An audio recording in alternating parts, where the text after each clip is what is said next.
Grand Rising Powerful Beings.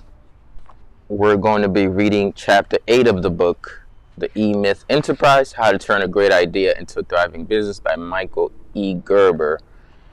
Last final chapter, man. So let's get it. We're going to get straight to it. The E-Myth Perspective. Consciousness and conscience are similar in their respective spheres. One being intellectual center, the other in the emotional center. Consciousness is knowing altogether. Conscience is feeling altogether. I am sure that countless businesses in the country have responded enthusiastically over the past several years to the clarion call for a return to those whose worthwhile Puritan values of service, excellence, and caring. To the creation of vision statements and mission statements and values and nurturing of their corporate culture. You know who you are. Unfortunately, I am also sure that the initial fervor such clarion calls to create, most of these businesses operate in the same way today as they did before the flag was raised, with equally slipshod service, mediocre performance, and as greedy and self-serving a mindset as ever. That's because neither service nor excellence nor caring can be produced by executive fiat or by wishing it so. Tom Peters and other such gurus can rail all they want. It won't make a difference.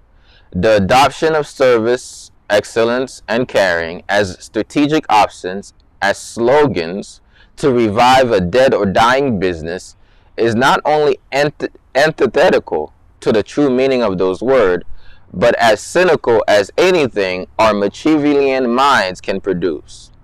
In short, it won't work. Service, excellence, and caring are not something you can do anything about. They are a state of mind. When a business is bereft of such qualities, it is because its founders, its owners, and its managers are bereft of such qualities. They don't care to serve. It doesn't bother them that their performance is less, by far, than excellent. They don't care about the business because they simply don't care at all. That's why such words failed for them.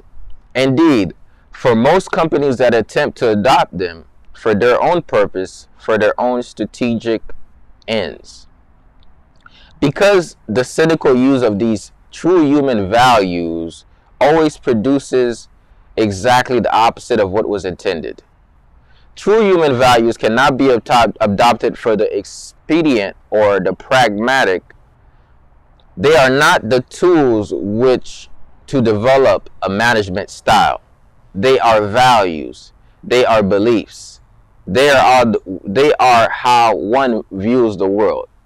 They are either a part of us or they're not. They cannot be tried on like a suit, the right color, the right shape. They are not there to be used. They can't be. They won't tolerate it. There is something fundamentally obscene about even trying to. So, to create an E-Myth enterprise, you, the founders, the owners, the managers of companies everywhere, must already possess an E-Myth perspective. And if you don't already have one, you're in deep trouble. Those who possess an E-Myth perspective are what I would call pragmatic idealists. They are never happy with anything less than perfection, but they measure perfection by its unparalleled ability to produce practical results in the world. Pragmatic idealists are not sentimental. They are driven. They are not patient. They are often unkind. Pragmatic idealists do not pander to the comfort zone in people. Pander to the comfort zone in people. They do not make it easy for people to get by. My saxophone teacher was a pragmatic idealist. he lived in a world of perfection, but he practiced achieving it in this world. He could hear the perfect tone in his head. He could imagine the perfect scale. I doubt that he ever was satisfied, however, with any of his students or with himself. Yet he loved what he did and what they did. It was his passion and his paradox. He would listen to Charlie Parker with awe, yet he could hear every flaw, every inarticulate statement, every failure to touch the sublime, the perfect, the absolute. And as much as he held Charlie Parker in awe, Murrow could not forgive him for his indifferences, for his lassitude, for his unwillingness to give it his all.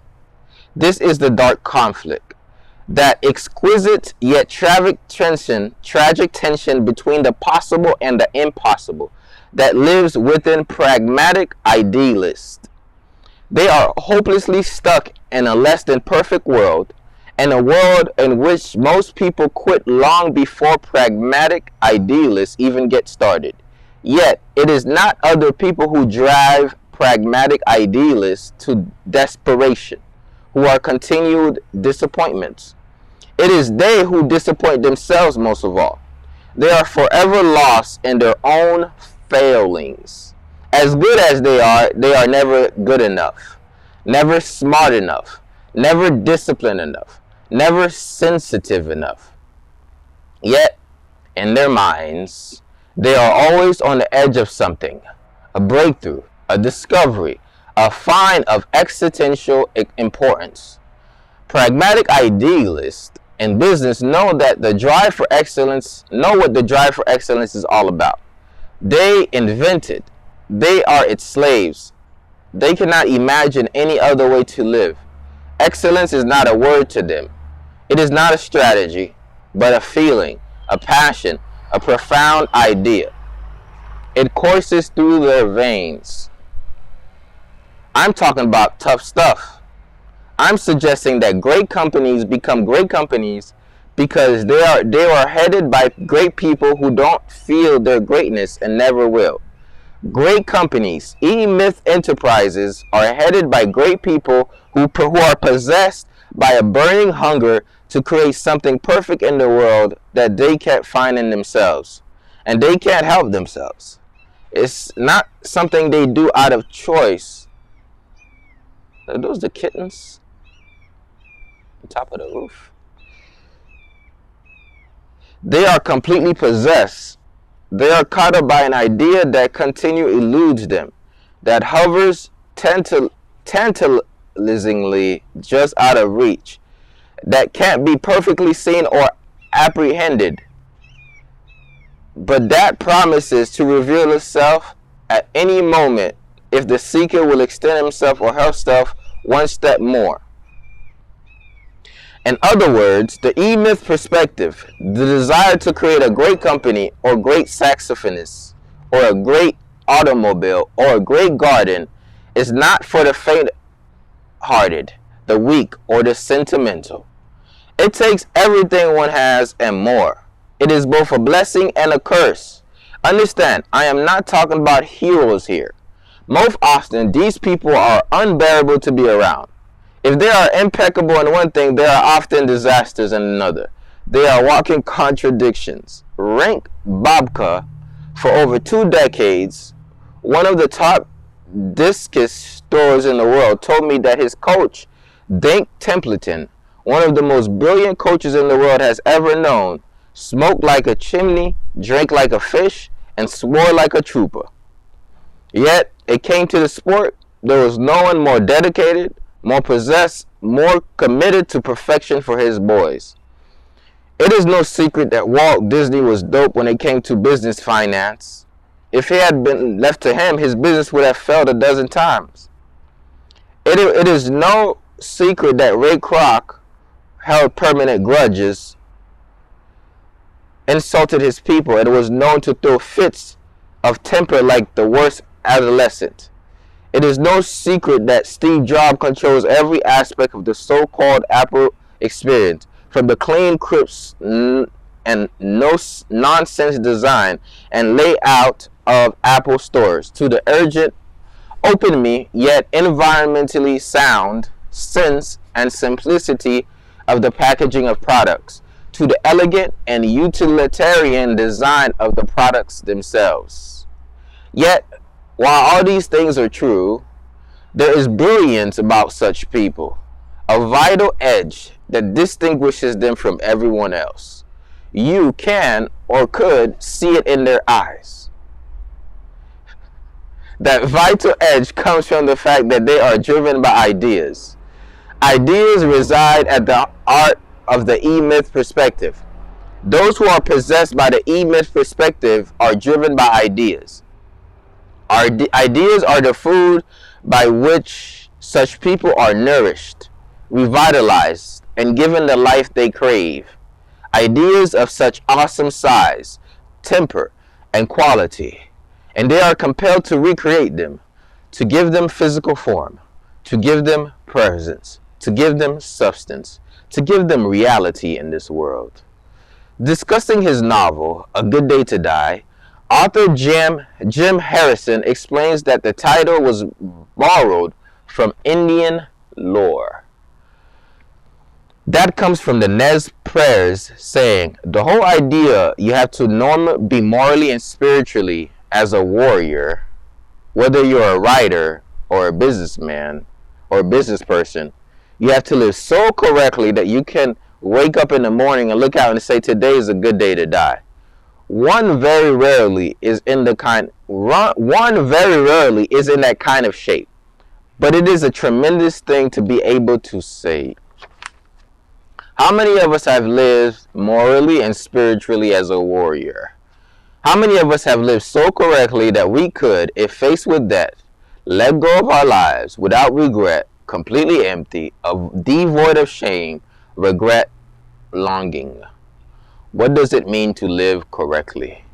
What would a warrior business person, a warrior merchant be, if not the business at all? The whole idea falls apart if it's tied down by a business. The whole idea becomes unthinkable if it's tied down by the idea of cheese balls or Ritz crackers or Jell-O. The whole idea of the E-Myth perspective isn't tied down to the commercial reality of what our business is doing. It exceeds it. It raises it up. An E-Myth enterprise doesn't make cheese balls, because cheese balls are not something a person can feel good about, no matter how hard he or she tries. And if he or she could feel good about cheese balls, it is already too late. No, if there could be such a person as a warrior merchant, and we're just pursuing possibilities here, I would imagine that he or she would be able to discriminate between cheese balls and other more worthwhile things. An essential component of the E-Myth enterprise is that what a business creates, the commodities or products it sells or chooses to develop for sale, is critical to the values inherent in the business itself. Because making cheese balls has no inherent value and is of value only because of the money it creates, and because creating money by making cheese balls must ultimately degrade one's dignity, one's sense of personal human value, the warrior merchant we are speaking about, if there could be such a person, could not live in such a state. He or she would not wish to be found by death in such a state. It certainly would not be a good day to die if that were the case. How would anybody choose cheese balls as their intentional faith? I've watched an Iron Man win the Iron Man contest. I've watched slight, weary woman climb straight up a mountain. I've watched a monster of a man with a heavyweight title by sounding whipping a man-sized monster. I've watched a whip-fast master defeat another whip-fast monster with one stroke in karate. I've watched a master violinist hold an audience in thrall. On the other hand, I've watched Mourinho Santos use more of himself while touching more people more permanently than any one of these five ever did or ever could. Yet, to the world, any one of the five might be considered nobler than Mourinho Santos, because their efforts would be considered to be more worthwhile. I disagree. I believe that Mourinho Santos invented a new paradigm of service for the world. I believe he heroically exceeded the limits imposed by the existing paradigm, and, in the process, by being diligent, conscientious, interested, deliberate, and intelligent, holds the potential to positively affect, if all else goes right, the emotions, standards, behavior, and quality of life of millions of people by his example of doing ordinary work in such an extraordinary way. I believe that he took more of himself to the task than most people ever will. He extended what he found to the outside world, creating a new model of his behavior, a new rigor of attention, a new level of consciousness. Both intense and relaxed at the same time. I know in my heart that Mourinho Santos will never make cheese balls. You know it too. There must have been a moment in time at the beginning of the free market system when the human mind and the human heart were asked, cheese balls or not, what do you think? And the human being responded, screw it, cheese balls it is. This was the moment when something inoffensively trivial inserted itself into the human equation as significantly more important than it was. When something much less trivial, something so big in us, we couldn't get our arms around it, found no justification for hanging around. So we sat down on the sideline, stuffing cheese balls in our faces instead. They were so easy, so available, so tasty, so dead. What is it about us that makes it so easy to be self-indulgent? What is it about a free market system that seems to breed cheese balls like flies? What is it about us in a free market system that never grows tired of yet another variation on the cheese ball theme? Whether we're poets, philosophers, mathematical giants, computer programmers, dentists, doctors, college professors, truck drivers, or poodle clippers. In a free market system, somehow pass the cheese balls, please, always wins the day.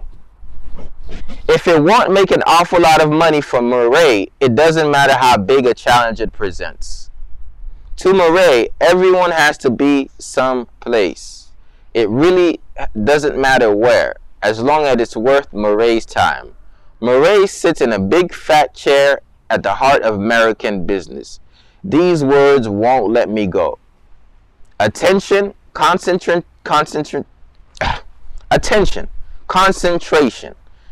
intention, discrimination, balance, organization, excellence, innovation, touching the world, communication. These words are values. These values are words. They are at the heart of the subject at hand. Although you might think I'm taking a circuitous route in dealing with these issues of what makes a great business, I'm simply not doing it in a business-like way. But that's just the point. I have never seen a great business that does things in a business-like way. That is the E-Myth perspective. Service, excellence, and caring are not something you can do anything about. They are a state of mind. When a business is bereft of these such qualities, it is because its founders, its owners, and its managers are bereft of such qualities. They don't care to serve. It doesn't bother them that their performance is less, by far, than excellent. They don't care about the business simply because they don't care at all. Great companies, E-Myth enterprises, are headed by great people who are possessed by a burning hunger to create something perfect in the world that they can't find in themselves. Ideas reside in the heart of the E-myth perspective. Those who are possessed by the E-myth perspective are driven by the ideas. Chapter 8, The E-Myth Enterprise, How to Turn a Great Idea into a Thriving Business by Michael E. Gerber. I was actually wrong. That was not the last chapter. That was the second to last chapter.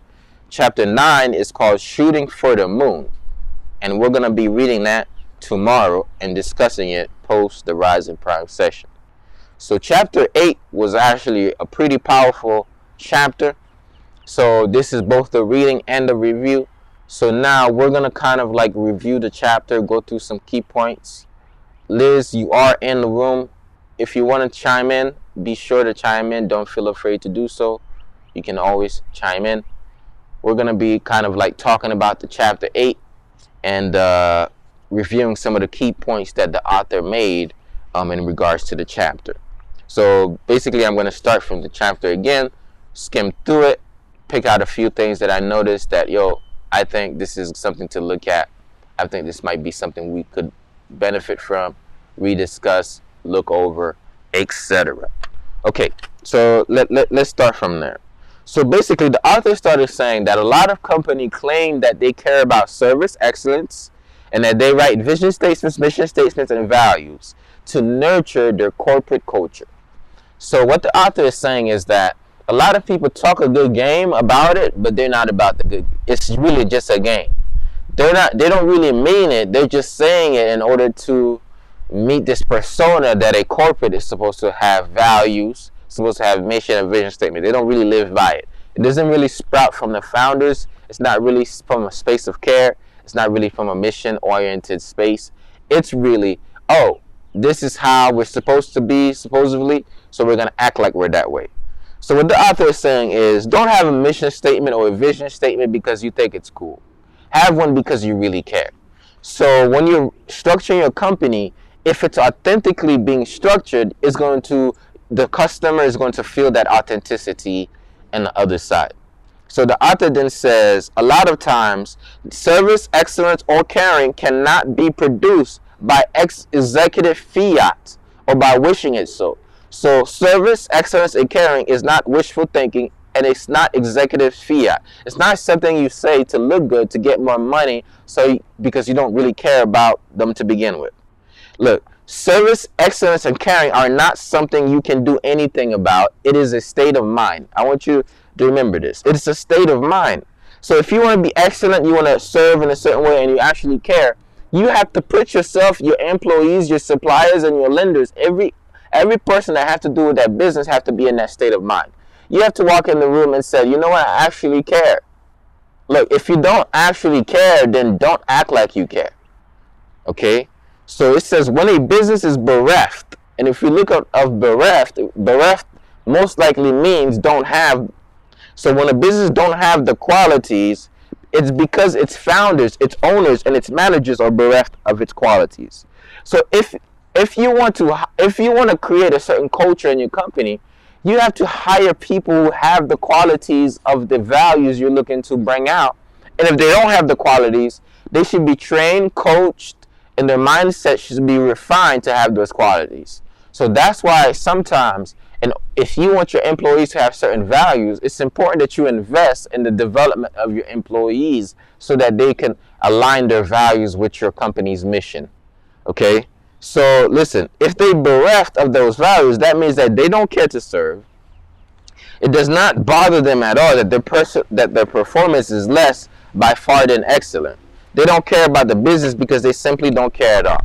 How many corporate companies that you walk into where their employees, their managers, they really don't care. They really, really don't care. They don't have the true human values. So the author says, true human values cannot be adopted by expedient or the pragmatic. Okay? So they are values, they are beliefs, they are how one views the world. You can't make that up. You got to have the values, you got to have the belief, you got to have that perspective on life, or else it won't bleed, it won't show, it won't come out of your business. So one of the best things you could do to build a certain enterprise, an E-Myth enterprise as the author calls it, is to create an enterprise in such a way where your values bleed into it. So in the birthing of your company, as you create the baby, before anybody comes to the baby, the structures that you put around for your company, the creed, the systems and procedures, the things that you're gonna make sure that the company live by, you got to establish them in such a way that they represent the values, okay? Which the author then goes into explaining how pragmatic idealists tend to do a good job at doing that, even though they may have their own other things that they necessarily need to work on. Okay, so here's what it says. So to create a E-Myth enterprise, you, the founders, the owners, and the managers of companies everywhere must already possess an E-Myth perspective. So the whole book is basically an E-Myth perspective. And if you really read this, and when it talks about the 4 ideals, if you go back through the 4 ideals and you develop an E-Myth perspective, this is how you build an E-Myth enterprise, which was the whole point of what the author was trying to convey. Was, listen, if you want to build a great business, make it an E-Myth enterprise. These are the principles of how to make the E-Myth enterprise a reality.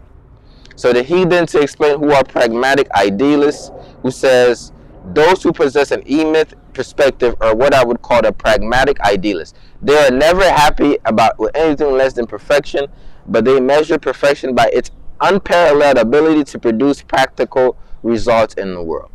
So pragmatic idealists are not necessarily people who think they will be perfect or they can be perfect.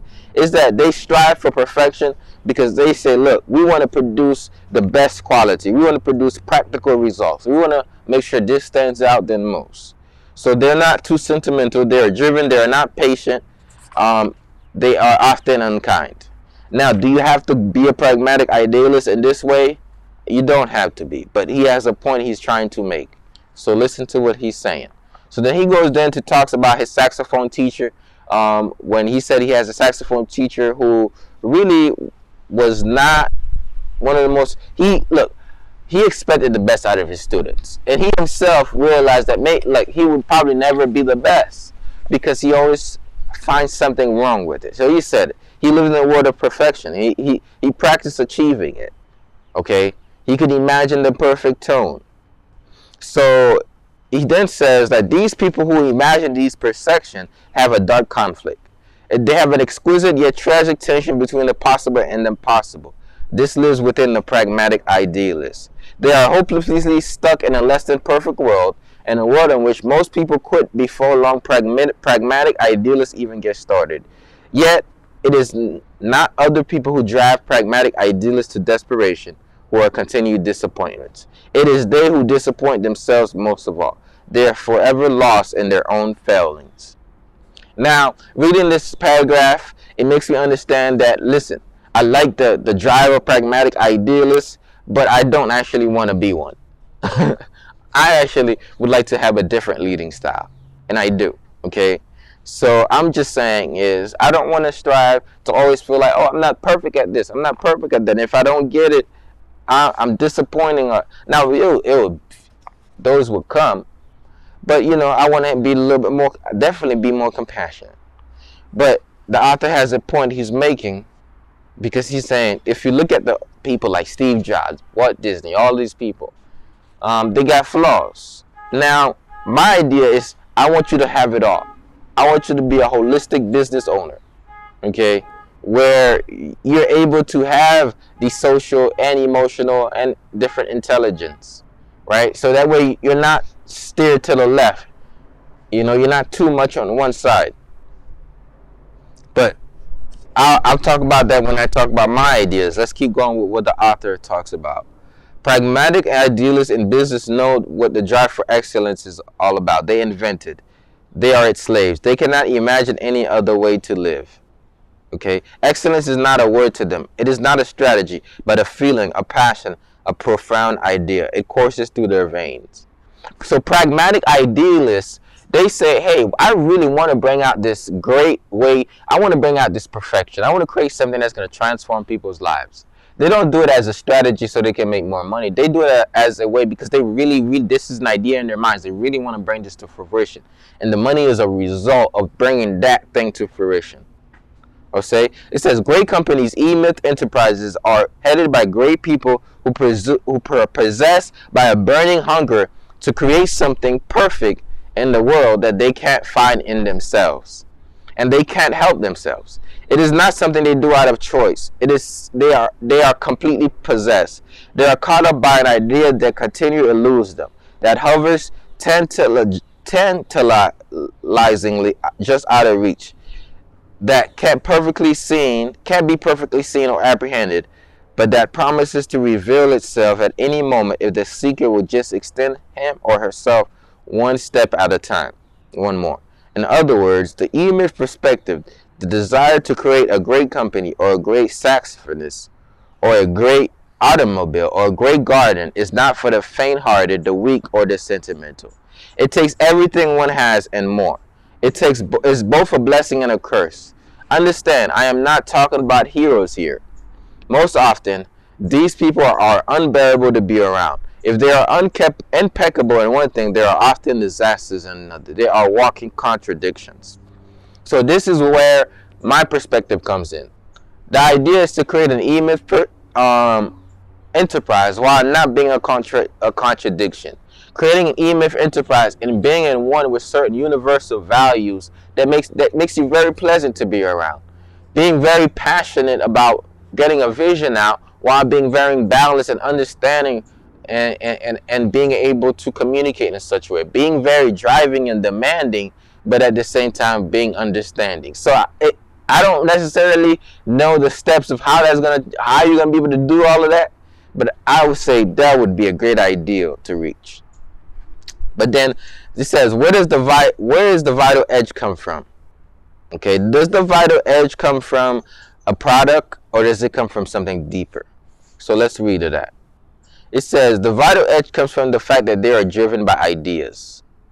Ideas are the food by which such people are nourished, revitalized, and given the life they crave. Ideas of such awesome size, temper, and quality that they are compelled to recreate them, to give them physical form, to give them presence, to give them substance, to give them reality in this world. Okay? So this is the idea that has to drive you, not necessarily just the product. Okay? Because we don't necessarily buy products, we buy an idea. So, discussing his novel, A Good Day to Die, Jim Harrison explains the title, which was borrowed from the Indian lore. That comes from the Nez Perce saying the whole idea is you have to be morally and spiritually as a warrior, whether you're a writer or business person. You have to live so correctly that you can wake up in the morning and look out and say, today is a good day to die. One very rarely is in that kind of shape, but it's a tremendous thing to be able to say. So imagine if you're able to say, today is a good day to die, because you're so morally and spiritually as a warrior. Like, it means that you live by certain laws and you are so spiritually aligned that you not fear that, because you're like, I've lived it all on the table. Like, I've poured myself out. I've done all that I can do. I've lived my life with no regrets. I've done it such a way that, boom. So you want to be, that's a powerful Indian lore. It says you have to be morally and spiritually as a warrior, whether you're a writer or a business person. You have to live so correctly that you can wake up in the morning and look out and say, today is a good day to die. Okay, today is a good day to die. So how many of us have lived so correctly that we could, if faced with that, let go of our lives without regret, completely empty, devoid of shame, regret, and longing? What does it mean to live correctly? What would a warrior business person, a warrior merchant be, if not the business at all? The whole idea falls apart if it's tied down by a business. The whole idea becomes unthinkable if it's tied down by the idea of cheese balls, Ritz crackers, or Jell-O. The whole idea of the E-Myth enterprise isn't tied down to the commercial reality of what our business is doing. It exceeds it. So basically what the author is saying this, Look, what pulls you up forward is not necessarily what you're selling. It's the idea of what you're providing. It's the idea of the change you're making in the world. It's the innovation. It's the shift that you're causing in people's life. So the author says, look, an EMF enterprise doesn't make cheese balls, because the cheese balls are not something that you can feel good about, no matter how hard he or she tries. And if he or she could feel good about cheese balls, it's already too late.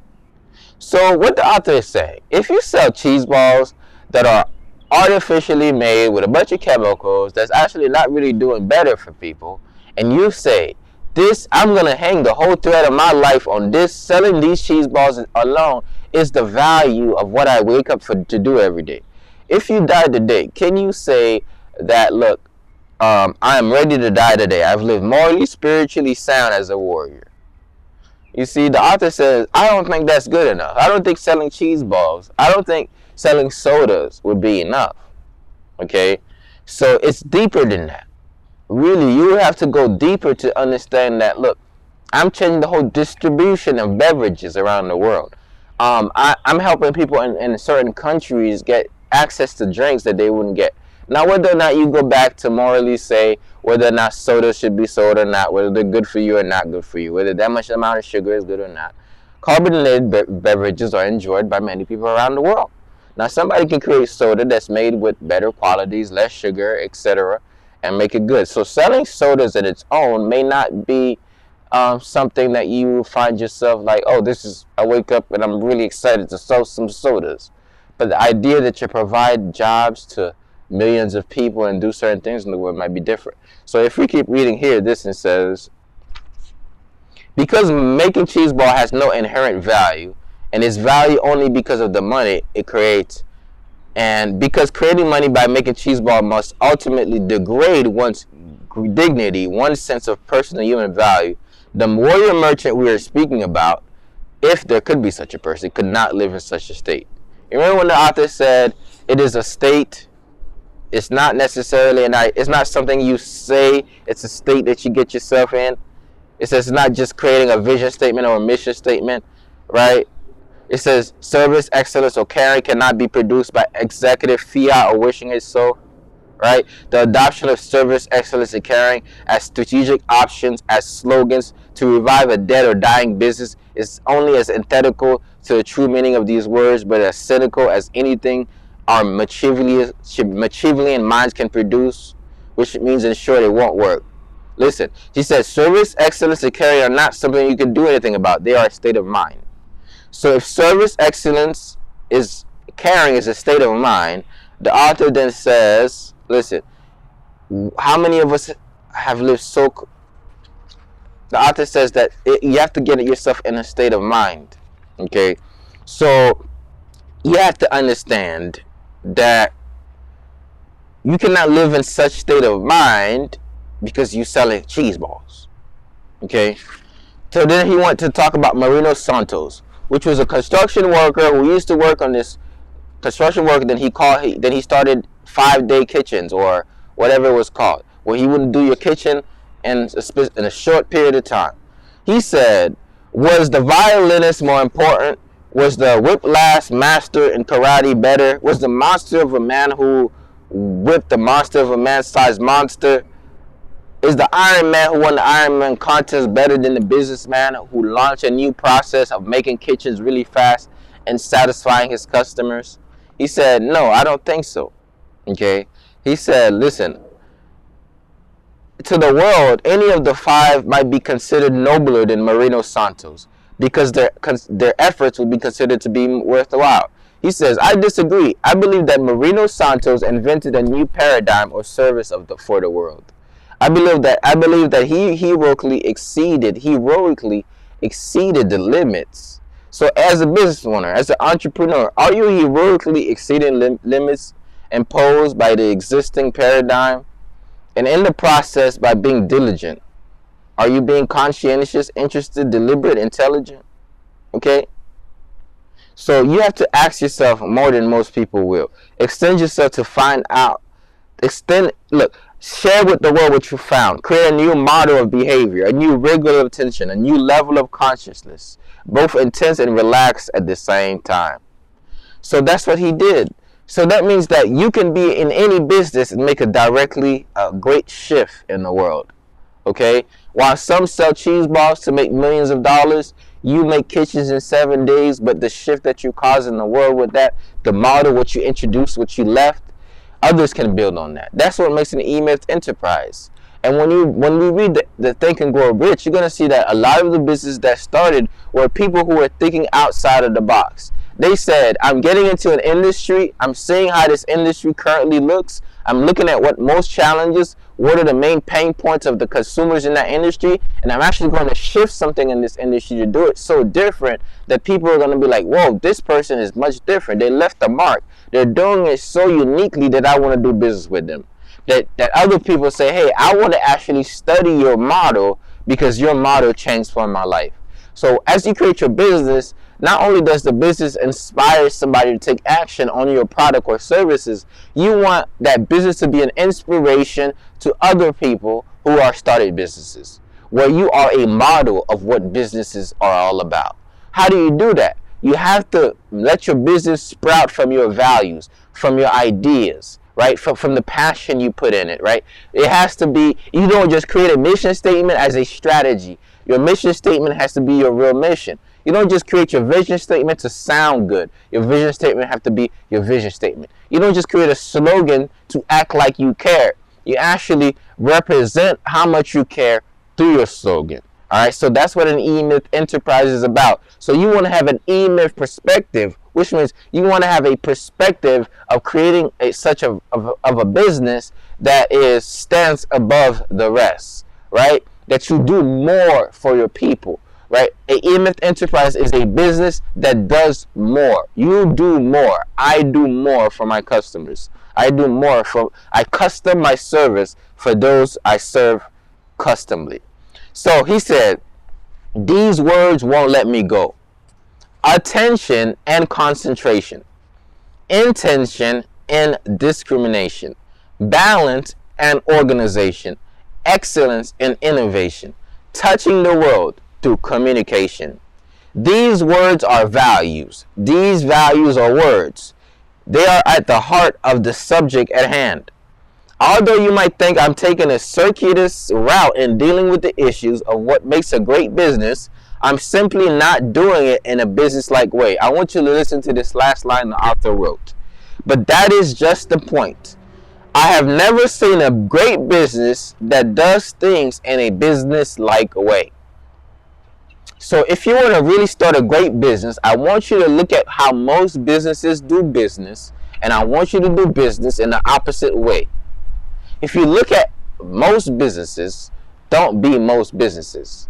Be the businesses that stand out of the most. These are the businesses that people look for in different cities that they go to because they expect a certain standard of service. Like, yo, I go to a whole completely different town. I want to go to Starbucks because I know when I go to Starbucks, there's going to be a line, the music, and atmosphere. I can sit down. My coffee is going to taste a certain way. I don't have to worry about my coffee being cold. And if my coffee is cold, I know I could get a refund. Look, there's a specific service I get when I walk into Starbucks. Now, somebody says Starbucks coffee ain't the best in the Colombian spot. You're right. You might get better coffee at the Colombian spot. But I don't know that if I walk in that spot that I'm going to get the right service. So that's what your brand does. It keeps you above the rest. So it says this, great businesses does not do things in a business-like way. When we think things in a business-like way, we really think about, like, yo, come in the store, buy what you like. Yo, normally it's not done in a specific way. So no matter what you do, coach, consultant, online store, you sell holistic wellness products, you want to do business in a way where, like, yo, people could feel that you're another human, right? You want to do business in such a way where, like, the people still, like, yo, I like the process, the procedure, and the delivery, okay? So we're going to read the quick chapter takeaway points, the summary of the chapter, very short.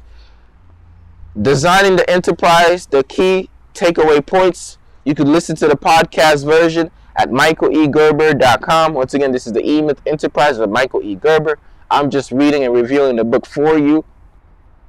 This is the E-Myth perspective. Service, excellence, and caring are not something you can do anything about. They are a state of mind. When a business is bereft of these such qualities, it is because its founders, its owners, and its managers are bereft of such qualities. They don't care to serve. It doesn't bother them that their performance is less, by far, than excellent. They don't care about the business because they simply don't care at all. Great companies, E-Myth enterprises, are headed by great people who are possessed by a burning hunger to create something perfect in the world they can't find in themselves. Ideas reside in the heart of the E-Myth enterprise perspective. Those are possessed by the E-Myth perspective are driven by ideas. Ideas reside in the heart of E-Myth perspective. Those who are possessed by the E-Myth perspective are driven by ideas. So it isn't your ideas to transform something. It isn't your ideas to bring something out to the world that is going to create an E-Myth enterprise. So what ideas do you have? So now I want to reread this last chapter, and I want to do this statement a different way. The author says this: great companies, aka E-Myth enterprises, are headed by great people who are possessed by a burning hunger to create something perfect in the world that they find in themselves. I'm going to switch that statement. To create something in the world, perfect in the world that is already within themselves. Okay? So I like to say this. Your business is simply it's the housing of your gift and delivery of that gift. It's the housing and a piece of your essence in delivering it. It's taking a piece of your spirit, putting into words, into messages, and delivering it to the people consistently. Okay? So that's how I kind of look at it. I say, hey, who am I as a spirit being? How do I take all of that value and transmit my ideas into products, procedures, and organizing them into a way that delivers a product or service to the consumer? So this has been chapter 8, the E-Myth perspective. Chapter 8 from the E-Myth enterprise, how to turn a great idea into a thriving business. We have one more chapter left, chapter 9, shooting for the moon. If you are part of the Holistic Book Club, part of the Holistic Lifestyle Tribe, you can always go back and look at any of the old chapters. If you didn't get a chance to go through chapter 1 up until this point, we have the chapter reading, the chapter reviews. Some of them are combined, both reading and review, like today and yesterday. If you're on YouTube or you're listening on a podcast, you can go back and rewatch through the playlist, or you can go back and search for it. You're going to be able to find the E-Myth Enterprise chapter readings and chapter reviews, which means I've literally read the book for you. It's like an audio book, and I gave you the reviews. But for those who want lifetime access, you want them organized with other tools, PDFs, text, written, all these other great things I got. If you go to the Holistic Lifestyle Tribe community, I actually have a section out for the book club itself. It's organized. You can actually join us. Once again, next week, we're reading the book Think and Grow Rich. So I'm excited about that. I don't know if you've read it before, but it's definitely a very powerful book. And the beautiful thing is, starting in March, we are detoxing, fasting as the season shifts. We're going into March, planting seeds, getting abundance. So it's the perfect time to read this book, and as we detox and fast. So those of you in the tribe, get ready for the fast, for the detox. And that's the things you get when you join the Holistic Lifestyle Tribe. When you get part of this community, man, you don't just get access to this book club. You get to be in the room, but you also get to fast with us. You get to detox with us seasonally. You actually get to be aware of everything that's going on. So the Holistic Book Club is actually a great place to be, a great place to learn, a great place to grow with us. And I totally recommend that you take advantage of it, okay? So some people are, they don't necessarily they might not understand the value of it. They might not understand the value of a mastermind. But the value of the mastermind is amazing. I'm telling you, it will shift your life. So join the Holistic Lifestyle Tribe. Get yourself a free 7-day trial. So for a limited time, you can get yourself a free 7-day trial. But if you become a founding member, you can actually have lifetime membership to any new courses that I got going on now or in the future. So that's going to hook you up really well. So you want to be part of this community, go to holisticlifestyletribe.com and sign up, okay? Because the moment you do, great things are going to happen. So if you want to join a community, support, we have something called Rise in Prime every day. So most people don't have a routine. They don't really move. They're really tired, sluggish, sad, depressed, anxious. So I teach Qigong and the Rising with the Holistic Lifestyle Tribe. I have a holistic routine called um, Rise and Prime. All of this is included underneath your membership when you join. So not only will you get access to the book club, you get access to the seasonal detox, but you're also going to get access to Rise and Prime, okay? So this is an amazing way to get your personal development transformed. So if this is something that sounds interesting, you're like, yo, I'm really trying to shift my lifestyle, bro. I can really utilize that. Get in the community. This community is, it's like I told you, it is powerful. It is powerful. It is powerful. It is powerful. Okay. I'll see y'all for chapter 9 of the book Shooting for the Moon. Once again, appreciate you for tapping in, and have a wonderful rest of your day. So this episode of the Holistic Book Club has been brought to you by the Holistic Lifestyle Tribe, sponsored by the Rise and Prime. Let's get it.